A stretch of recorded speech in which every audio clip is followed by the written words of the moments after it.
Hello friends, welcome back. आज हम पढ़ने वाले हैं बंजर भूमि व सूखा क्षेत्र से संबंधित कुछ परियोजनाएं। यह टॉपिक वीडियो मेंस की दृष्टि से बहुत महत्वपूर्ण टॉपिक है। इसमें हम करंट और कुछ योजनाओं के बारे में, मुख्य रूप से बंजर भूमि और सूखा क्षेत्र से संबंधित हैं, उनके बारे में चर्चा करेंगे। चूँकि राजस्थान का लगभग 60% भाग यानी रेगिस्तान से मिलकर बना हुआ है, तो सन 1971 में पहली बार स्पेशल स्कीम ऑर्गेनाइजेशन एसएसओ बनाया गया था। यह भारत और राजस्थान सरकार दोनों की संयुक्त परियोजना है। इसमें कुछ कार्यक्रम बनाए गए थे जो कि बंजर भूमि और रेगिस्तान को विकसित करने के लिए, हरा भरा बनाने के लिए और वहाँ पर जो जल की कमी है उसको दूर करने के लिए बनाए गए थे। इनमें पहली परियोजना जैसे हम पढ़ते हैं वो है सूखा संभावित क्षेत्र कार्यक्रम। यह सूखा संभावित क्षेत्र कार्यक्रम सन 1974-75 में प्रारंभ किया गया था। यह राजस्थान सरकार और केंद्र सरकार की संयुक्त परियोजना है। इसमें केंद्र और राज्य सरकार का जो अनुदान है उसका अनुपात 75-25 है। मतलब 75% इसके लिए अनुदान केंद्र सरकार देती है और 25% भाग राज्य सरकार का है। जो सूखा संभावित क्षेत्र कार्यक्रम है ये राजस्थान के कुल 11 जिलों में चलाया जा रहा है। इन 11 जिलों के 31 ब्लॉक यानी 31 उपखंडों में यह योजना चलाई जा रही है। इसका जो सूखा संभावित क्षेत्र कार्यक्रम योजना है, इसका मुख्य उद्देश्य है कि जो सूखा संभावित क्षेत्र हैं जहाँ पर अधिक सूखा पड़ता है, बारिश कम होती है, वहाँ पर ज़मीन है और पानी है उसका समुचित तरीके से उपयोग किया जाए। यानी जो ज़मीन के पानी का व्यर्थ ना बहने दिया जाए, उसको संचित किया जाए। और उसको संचित किस प्रकार से किया जाए, इसके लिए विभिन्न समय पर कार्यक्रम चलाए जाते हैं। इसी से संबंधित दूसरा कार्यक्रम चलाया गया था मरुस्थल विकास कार्यक्रम, जो कि सन 1977-78 में प्रारंभ किया गया था। यह मरुस्थल विकास कार्यक्रम मुख्य रूप से मरुस्थली प्रदेश में आने वाले जिलों के लिए है। इसमें जो 100% भाग है वो केंद्र सरकार का है। ये पूर्णतः केंद्र की परियोजना है। इसमें जो रेगिस्तान मरुस्थली इलाके हैं उसके लगभग 16 जिले आते हैं। उन 16 जिलों में भी मुख्य रूप से 85 ब्लॉक यानी 85 उपखंड शामिल किए गए हैं। ये जो मरुस्थल विकास कार्यक्रम है जो सन 1977-78 में प्रारंभ हुआ था, इसका मुख्य उद्देश्य है कि उस मरुस्थल का विस्तार होने से रोकना। जो मरुस्थल का विस्तार हो रहा है अन्य जिलों में और बढ़ता ही जा रहा है, उसको बढ़ने से रोकना। इसके लिए क्या किया जाता है कि अधिक से अधिक पेड़ पौधे लगाए जा रहे हैं और जो जल के संसाधन हैं उनका सदुपयोग किया जा रहा है। इसलिए मरुस्थल विकास कार्यक्रम केंद्र सरकार द्वारा सन 1977-78 में प्रारंभ किया गया था। इसके बाद हम पढ़ते हैं तो तीसरी योजना है कॉम्बैटिंग डेजर्टिफिकेशन प्रोजेक्ट। ये जो कॉम्बैटिंग डेजर्टिफिकेशन प्रोजेक्ट है ये केंद्र और राज्य सरकार दोनों की संयुक्त परियोजना है। इसमें केंद्र और राज्य का अनुपात 75-25 है। इसमें 75% जो है केंद्र अनुदान देता है और 25% राज्य का हिस्सा रहता है। डेजर्टिफिकेशन प्रोजेक्ट राजस्थान के 10 जिलों में चल रहा है। इसका मुख्य उद्देश्य है कि डेजर्टिफिकेशन को होने से रोकना। डेजर्टिफिकेशन का अर्थ होता है मरुस्थलीकरण। तो मरुस्थलीकरण का तात्पर्य है मरुस्थल का विस्तार होना। तो यह जो योजना है ये मरुस्थल के विस्तार को रोकने के लिए बनाई गई है। इसमें मरुस्थल का विस्तार रोकने के लिए अधिक से अधिक पेड़ लगाने का कार्यक्रम चलता है। इसमें अधिक से अधिक पेड़ लगाए जाते हैं जिससे मरुस्थलों का विस्तार जो है वो गैर मरुस्थल प्रदेश वाले क्षेत्रों में ना हो पाए। तो ये योजना राजस्थान के कितने जिलों में चल रही है? कुल 10 जिलों में चल रही है। इसमें हम आगे पढ़ेंगे ऊर्जा विकास परियोजनाएं। इसके बाद हम पढ़ेंगे बंजर भूमि और मरुस्थल में चलने वाली कुछ ऊर्जा विकास परियोजनाएं। इनमें सबसे पहले है भड़ला सोलर पार्क। यह बड़ला सोलर पार्क जो है ये सौर ऊर्जा को विद्युत ऊर्जा में बदलने के लिए एक पार्क बनाया गया है जो कि जोधपुर में स्थित है। इस बड़ला सोलर पार्क की जो क्षमता है वो है 2245 मेगावाट। यह बड़ला सोलर पार्क जो कि जोधपुर में स्थित है, यह 2245 मेगावाट विद्युत ऊर्जा का उत्पादन करता है। इस बड़ला सोलर पार्क का निर्माण 4 चरणों में किया जा रहा है। इसके बाद वो अगली ऊर्जा विकास की योजना जो कि मरुस्थली प्रदेश में चल रही है वो है सोलर पार्क योजना। यह सोलर पार्क योजना केंद्र सरकार की योजना है। पूर्ण रूप से यह केंद्र सरकार की योजना है और ये जो सोलर पार्क योजना है ये केंद्र सरकार के जिस मंत्रालय के अधीन आती है वो है नवीन और नवीकरणीय ऊर्जा मंत्रालय। इस सोलर पार्क योजना में 3 सोलर पार्क बनाए जा रहे हैं जो कि तीनों के तीनों ही निर्माणाधीन हैं। पहला सोलर पार्क है फलौदी पोखरण सोलर पार्क।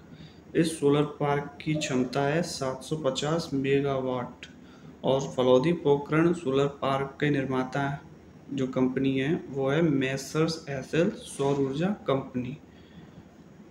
अगला जो सोलर पार्क इस सोलर पार्क योजना के अंतर्गत बनाया जा रहा है वो है फतेहगढ़ फेज़ 1B जो कि बनाया जा रहा है जैसलमेर के फतेहगढ़ में। इसकी जो क्षमता है वो है 1500 मेगावाट। यह जो Fatehgarh phase 1B solar park है इसके अंतर्गत 1500 मेगावाट विद्युत ऊर्जा का उत्पादन किया जाएगा। इसकी निर्माता कंपनी का नाम है Messrs Adani renewable energy park Rajasthan limited. तो जो ये Fatehgarh phase 1B solar park बनाया जा रहा है ये अडानी ग्रुप के द्वारा बनाया जा रहा है।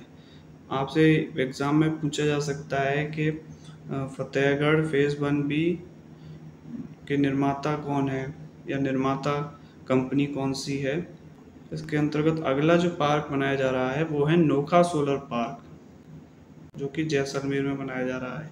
इस नोखा सोलर पार्क की क्षमता है 925 मेगावाट। आपको इन तीनों सोलर पार्क की क्षमता को याद करना पड़ेगा कि कौन 1500 मेगावाट किसकी है, 925 किसकी है। नोखा सोलर पार्क में 925 मेगावाट क्षमता है। इसको बनाने वाली जो है वो Rajasthan solar park development company limited है। इसके बाद पवन ऊर्जा, चूँकि पवन ऊर्जा के लिए जो संयंत्र हैं वो मुख्य रूप से पश्चिमी राजस्थान में ही लगाए गए हैं क्योंकि पश्चिमी राजस्थान में ही तेज़ हवाएं चलती हैं। इसकी जो कुल क्षमता है वो है 4338 मेगावाट। यानी राजस्थान में दिसंबर 2021 तक जो पवन ऊर्जा से निर्मित ऊर्जा है वो है 4338 मेगावाट। इसके अंतर्गत पवन ऊर्जा संयंत्र फलौदी जोधपुर में बनाए गए हैं और दूसरा बनाया गया है अमर सागर पवन ऊर्जा संयंत्र जो कि जैसलमेर में बनाया गया है। इस अमर सागर पवन ऊर्जा संयंत्र की जो क्षमता है वो 1064 मेगावाट क्षमता है। इसके बाद जो सूखा या बंजर भूमि वाले क्षेत्र हैं वहाँ सिंचाई की जो परियोजनाएं हैं जैसे इंदिरा गांधी नहर परियोजना जो कि पश्चिमी राजस्थान के जो मरुस्थली प्रदेश है वहाँ पर चल रही है और नर्मदा नहर परियोजना ये मुख्य रूप से राजस्थान के 2 जिलों जालौर और बाड़मेर में संचालित है। ये नर्मदा नहर परियोजना एकमात्र ऐसी परियोजना है जो स्प्रिंकलर सिंचाई पर आधारित है, फव्वारा तकनीकी पर आधारित है। इसके अंतर्गत 2.46 लाख हेक्टेयर क्षेत्र में सिंचाई की जा रही है। इसके बाद हम पढ़ेंगे कि जो सूखा क्षेत्र में जितनी भी जल ग्रहण परियोजनाएं हैं उनके बारे में पढ़ेंगे। सबसे पहले हम पढ़ेंगे मरु क्षेत्र हेतु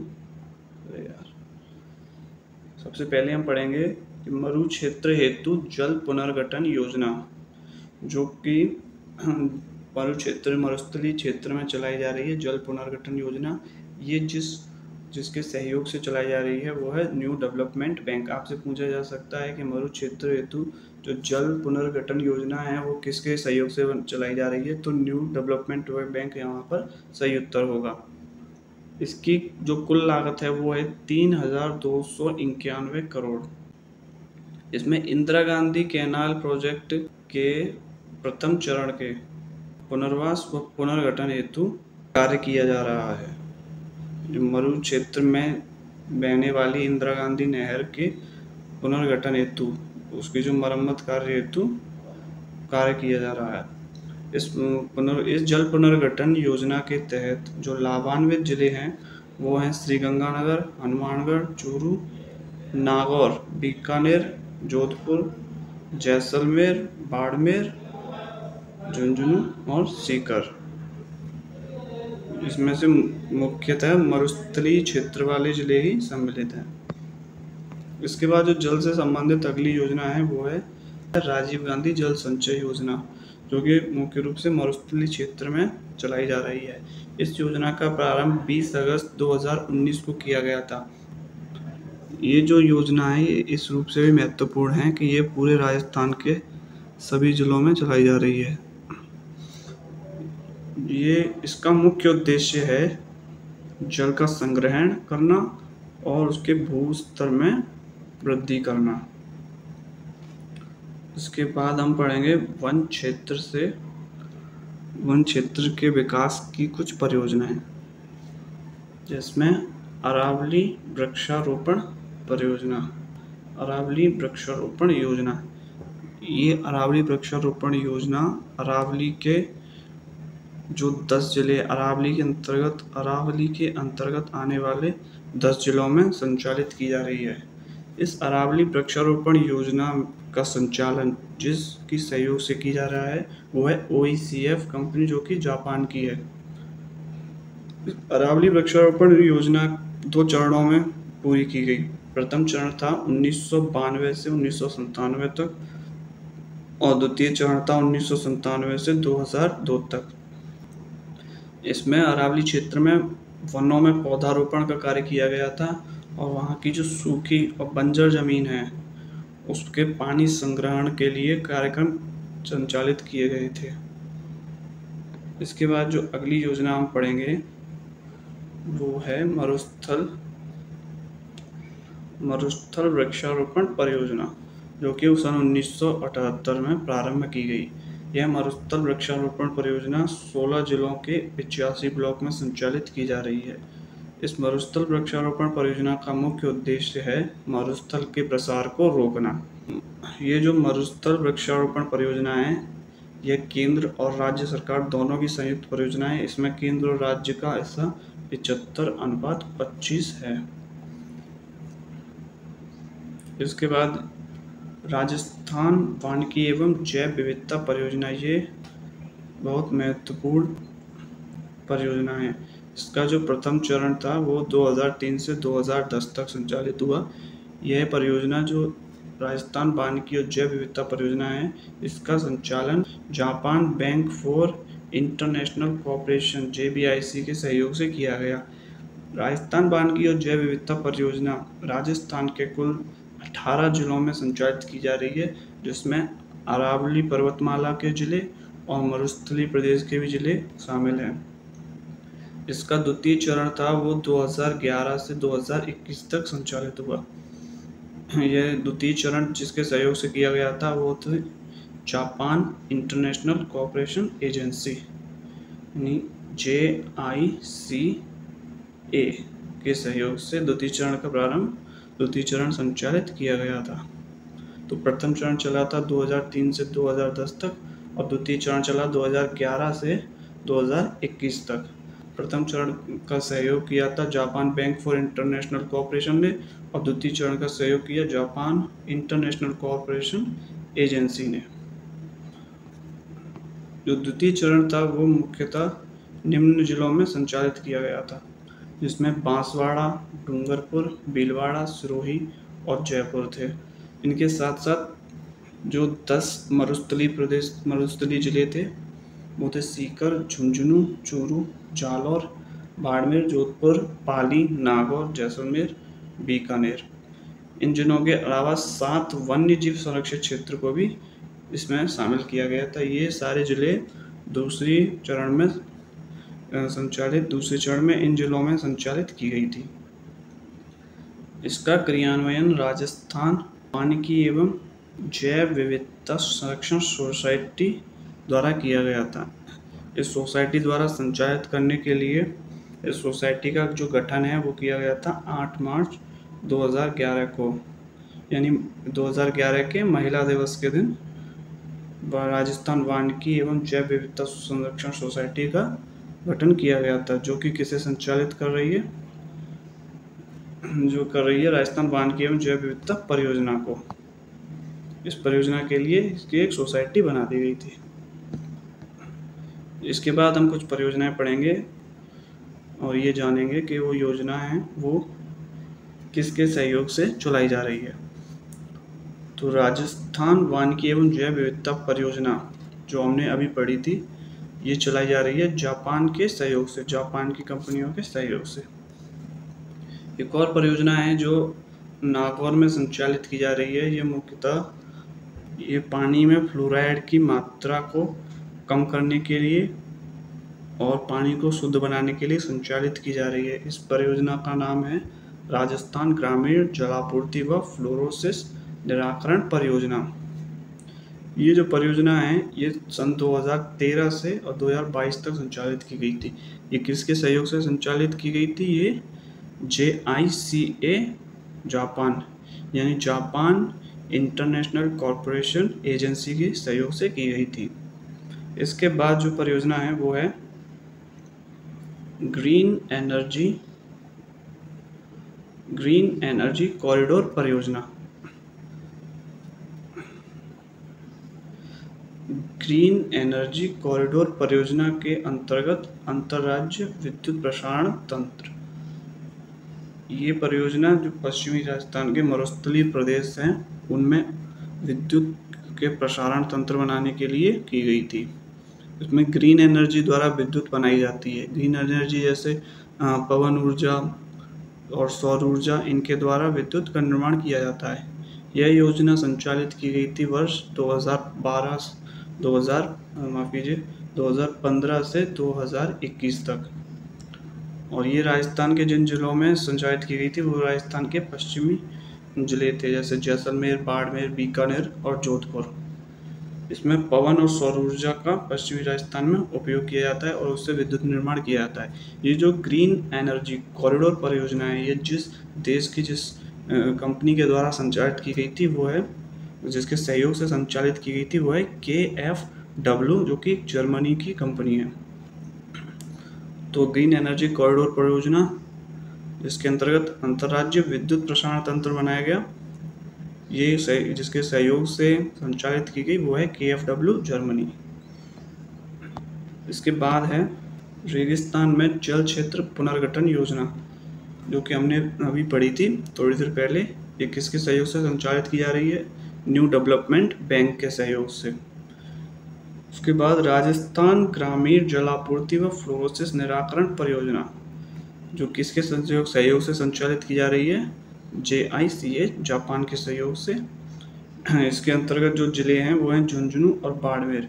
वहाँ पर जल संशोधन प्लांट बनाए गए हैं और जो कि जल को संशोधित करते हैं और उसके अलावा जल को वितरित भी करते हैं। इस परियोजना का संचालन 2021 से 2024 तक होगा। तो ये था आज का हमारा टॉपिक। इसके अंतर्गत हमने राजस्थान के मरुस्थल और बंजर प्रदेश में जो परियोजनाएं चल रही हैं उनके बारे में पढ़ा। ये टॉपिक वीडियो मेंस की दृष्टि से महत्वपूर्ण है। अगर आपको और भी टॉपिक पर वीडियो चाहिए तो हमें कमेंट करके ज़रूर बताएं, और ये वीडियो अगर पसंद आया है तो इसे लाइक करें, और हमारे चैनल पर अगर नए हैं तो इसे सब्सक्राइब करें। हम मिलते हैं अगली वीडियो में, तब तक के लिए गुड बाय।